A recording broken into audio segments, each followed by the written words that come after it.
Hey everybody, this is a quick video in case you have an HJC Smart 10B Bluetooth helmet headset and you need to do a hard reset on it. Now you might need to do this hard reset for a variety of reasons.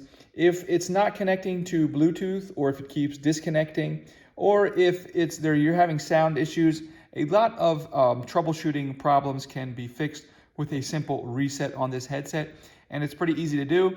Now you will need to repair it with your device once you do this, but if you're ready to do that, we can go ahead. It's quite simple. All you need is a paper clip or like a pin. Just make sure it's not too sharp. I'll show you these work well. These ejector pins from these iPhone SIM card ejector pins. What you're going to do is you're going to come in, and this little control unit here, it's hard to see, but you have these two screws here, and right next to this one screw there is a small pinhole.